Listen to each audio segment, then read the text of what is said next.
আসসালামু আলাইকুম। পৃথিবীর সকল জীবের কল্যাণ হোক।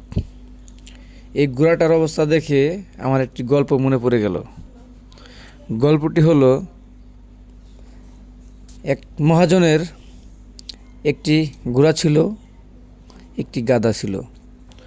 মহাজন দূরের থেকে মাল কিনত, ঘোড়ার উপর নিজে চড়ত এবং গাধার উপর মালামাল দিয়ে গঞ্জ থেকে সে বাড়ি নিয়ে যেত। একদিন গাধার উপর এমন মালামাল দিয়েছে, গাধা আর হাঁটতে পারতেছে না। পরে গাধা চুপি চুপি ঘোড়াকে বলল, ভাই কিছু মাল তুমি নাও, আমার খুব কষ্ট হচ্ছে। ঘোড়া বলল, আমি তোমার মাল নিব।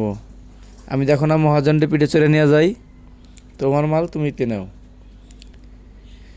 কি আর করবে, গাধা বেচারা মালামাল নিয়ে যাইতেছে। মাঝখানে যাওয়ার পরে গাধার নাভির মধ্যে চাপ লেগে গাধাটি মারা যায়।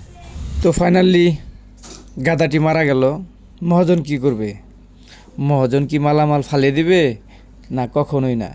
তখন ঠিক ওই সময় ঘোড়ার উপর সমস্ত মালামাল দিয়ে তার পিঠের উপর নিজে চড়ে মালামাল নিয়ে আসতেছিল। গাধা বেচারা তো মারাই গেছে। ঘোড়া তখন মনে মনে ভাবতেছে, আমি যদি কিছু মাল নিতাম তাহলে সব মালামাল আমার উপর উঠতো না, আমার এখন কি কষ্ট হচ্ছে। তখন থেকেই ঘোড়ার উপর এখন মানুষ মালামাল দিয়ে নেওয়া আনা করে। ঘোড়ার গাড়ি আছে, কিন্তু গাধার কিন্তু গাড়ি নাই।